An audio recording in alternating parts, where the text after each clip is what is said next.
Do you have a shopping addiction? Do you have a void in your soul that you can only fill through consumption? Do you chronically ghost your therapist yet entertain your worst coping mechanisms? Me too! But struggle no longer, because starting from today, I will be your friend. Sitting here, bleeding out of my vagina, on top of a pile of trash of my own making, mental health nowhere to be found. I think I would identify myself as an involuntary consumerist. We've been raised on this concept that we have to fill up our identity through consuming and consuming alone. There's really no quick way of breaking out of that, but I just don't feel super great about having to subject our entire identity at the whims of white businessmen who only care about profit. But ever since I've picked up thrifting, I feel like that cognitive dissonance has softened a little bit inside of me. My recent criteria for thrifting has just been, can I bike in this? If I can't, you're out the window, baby girl. But if you're like super special, I might buy you and save you for a special occasion for when I bust somewhere. I urge all of you to look into thrifting as at least an alternative option to buying online from fast fashion corporations every single time. It does a lot for your conscience. With that being said, are we ready for some ultra cute outfits? Let's go.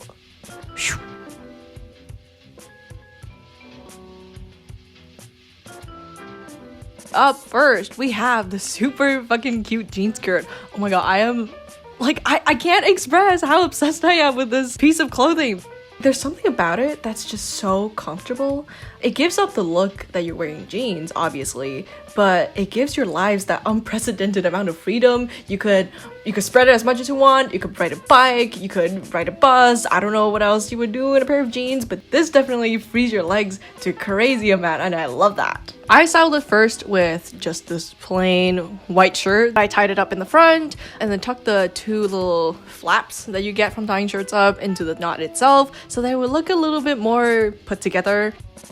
As always, this outfit is anti-capitalist. Yes, we look like a secretary, but do we look like a secretary that hate capitalism and wear Converse and jean skirts to work instead of that stupid office attire shit? Yes, of course. So if you fuck with this outfit, you don't fuck with capitalism. I don't make the rules, just the way it is. We went a little bit more basic for our second look, just a plain white t-shirt with a graphic in the front. I like this because the graphic matches my hair and just kind of pulls the whole person together. It's basically your usual jeans with a t-shirt look, but with a twist, you know? Up third, we have this outfit, which is a bit more classy, a bit more conservative, I want to say, except it's not really conservative. I took a slightly thicker white turtleneck and some white boots that I stole from my mom. I thrifted this turtleneck maybe 2.5 years ago, and it's got a bunch of soup stains on it. I don't know if it was me who got the soup stains on it.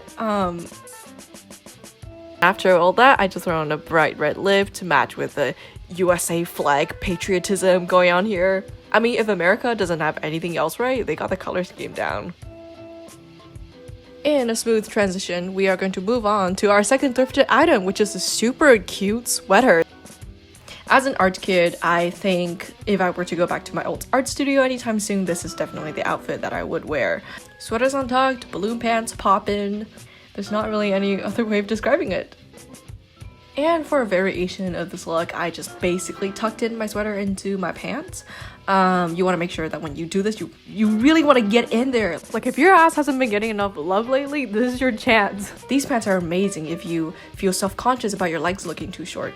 They're just so nicely high-waisted and makes it look like your legs extend all the way from your titties down to the ground. Who doesn't want to look like they have legs that extend all the way from the titties to the ground, man? Now all that's left to do is to toss it on with some white sneakers. Now, to give the same outfit a little bit of a twist, I layered a colorful shirt and let the color just peek through under the sweater. People usually use a plain white shirt for this, but I thought that would look too boring. So, okay, real talk, here's how you fake a absolute motherfucking hunk of a juicy ass when you're not into the super, like, Insta-baddie-esque skin-tight clothing fit. Not that there's anything wrong with that, but they're too powerful for me, and I am but a thrift or bisexual. So anyways, literally just tuck a really thick sweater into some baggy pants that still give you a really good cinch to the waist. I don't know, it gives a look of a really juicy booty. Hourglass who? The men's section honestly has so many amazing finds. You just have to be actively looking for it in order to profit. Hello! As you can see, I am currently taking my snack break, but this is just another reminder that a decrease in media coverage on the BLM protests does not mean that you're entitled to return to serving white supremacy. It does not mean that you get to stop the mental deprogramming of socially indoctrinated values of racism or sexism or bigotry in general, or cease to actively fight against these injustices that literally exist on our front doorstep, and this goes the same for our fellow Canadians. On another note, I hope that this video, aside from being a few minutes of mindless entertainment, has at least shown you that a thrifted outfit can still be really cute. That if you have enough privilege to be able to spend money on fast fashion on a regular basis, you could probably afford to invest in alternative options like thrifting or upcycling also on a regular basis. This does not mean that we all need to be saints and have some galaxy brain moral conscience able to resist every single cute shirt from Bram D. Melville or Zara Forever 21, but if even in today's revolutionary day and age, you're still not consciously educating and re-educating yourself on the reasons why capitalism is inherently exploitative and racist, or why fast fashion will always be inherently harmful to the environment no matter how environmentally conscious the brands themselves claim to be, you're not being simply human, you're being willfully ignorant of the historical context and circumstances that we live in. Let's collectively do better. Okay, thanks, bye! Look at this dress. Pure fucking art. I think it looks so great with just a pair of white boots. Or any sort of chunky boots would look amazing with these lingerie type dresses, like platform dogs. I only have white boots right now. Throw on some pearl earrings and you're done, girl. Here I used a pair of earrings that I just thrifted. It's like pearl grapes. I don't know, man, but it is absolutely fantastic. It has a leaf on it and everything. My heart fills with love at the sight of it. I'm really not a dress person usually, but I feel like my recent thrift editions has really been changing me from the very core of my being. I don't really know what point I was trying to make with this outfit. I think I was just trying to juxtapose the classy skin tightness of the dress with the casual sort of loose feeling of a hoodie. I think it looked pretty cute, but it's really up to you to judge. Next up, we got our classic t-shirt underdress. This is such a cute look. I don't know what it is about layering white t-shirts under dresses, but it really gives off that youthful vibe. And of course, I can't pass up including my favorite jean jacket. If you do this regularly, you know how freaking special a big blocky jacket over a tighter fitting dress can be. Despite my overusage of the word juxtaposition, it's literally like the #1 most useful skill in putting things together creatively. Contrast is good, okay guys? No vibing with a t-shirt look? No problem, I got you, girl. Pair it with some sort of turtleneck under it and it gives you basically the same look but with a smidge more sophistication, I would say. Okay, the one major con that I have with this dress is that I don't really have the same freedom or legroom that I had with my jean skirt earlier or with any pair of pants really. I don't know, I miss being able to spread my legs. Continuing with the dress theme, I have got for you here a dress that's not necessarily my normal taste. I don't really go for the ruffly, lacy type of clothing. So I don't know if you could tell from the clip, but there's really next to zero chemistry between me and this dress just as is.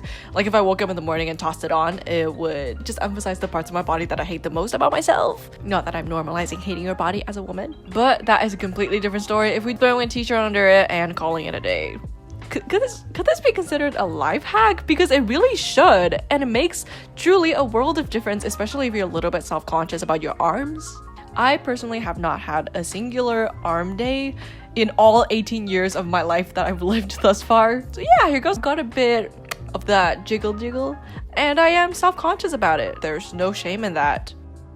And for a variation on this look, I tossed it on with a red rain jacket-y type situation. I think I wore this once for Pride last year and then never touched it again. I'm so sorry. God, I'm such a bad consumer. We're really trying to channel a sexy, grown-up version of the Little Red Riding Hood energy. We gotta incorporate every form of juxtaposition under the sun. We got the rain jacket, which is smooth. We got the skirt, which is a little bit bumpy, a bit lacy. And we got the whites in the shirt and in the shoes to sort of separate the oversaturated reds. This turned out to be one of my favorite looks in this entire video, so I don't know, I guess I gotta give a little bit of props to Zara. I know they're a fast fashion brand, but I fucking love them. I literally cannot help myself. This is the kind of look that I would wear if I went outside knowing that I would be taking photos for Instagram. Okay, this is such a rare find at a thrift store. Personally, I think I would have expected to see this at maybe a high-end department store of some sort. Like, look at the cut. Look at the way it's structured. Look at the flare of the sleeve. Holy shit, dude. Like, this looks expensive, but I actually got it for like $9. I just threw it together with some casual black pants. These pants are the comfiest shit in the world. I wish I had some loafers for this, but you know, I acknowledge that I have a lack of resources at this present moment, and that's okay. Okay, so like Hot Girl Summer is cancelled officially, but we're bringing the energy back in this outfit because we're wearing shorts as short as we can find it. Okay, I don't know who needs to hear this, but it does not make you a slut or whore or for the streets if you choose to wear shorts like this where half of your ass is hanging off the bottom. There's no dress code that a woman has to follow in order to not be an object, because nobody should be an object in the first place. Like, what? If anybody is offended by the thought of you having nipples or the thought of you having a juicy, plump ass that you're allowed, encouraged even to be proud of, they're not worth listening to. They're probably a pedophile, they're probably a pervert, they're disgusting pussy that's not worth your time. So wear whatever the fuck you want. Like, if you want to wear spaghetti straps, go for the spaghetti straps. If you don't want to wear a bra anymore, show off them titties. Moving on, yes, it is another dress that I will never touch again in my life because my shopping addiction couldn't take it anymore. This is like prom appropriate. And now that I'll never get the opportunity again in my life, I choose to go and snatch this dress because it was $10 and I can't control myself. It is dark, it is silky, it accentuates my curves even though I don't really have any. It even gives me cleavage. Do you see that? Do you see those titties just threatening to escape from the boundaries of social stigma? Use your imagination to pair this with some stilettos, throw it on with some pearl earrings that you've seen earlier in this video. So even though I'll never wear this again in my life, the vibes are immaculate, brilliant, amazing, completely never been done before, chef's kiss, etc, etc. Wow, I'm done. Wow. Oh my god, that took me so fucking long to edit. Literally between the time that I filmed all the footage to me sitting here finally finished editing, I've fallen off my bike, baked a few cheesecakes, got a job, went to that job, went thrifting like 6 more times, and had just a few depressive manic episodes, but you know, I got here. Video editing has such a learning curve to it, but you know, like, the production process might be a pain, but I'm stupid. I have a lot of dumb ideas, so content coming soon. Subscribe for clear skin. Fuck the police, now pass that ass, no peace. Take us to the streets, no justice, no peace. Anyways, dismantle white supremacy. Bye. Ah, shit.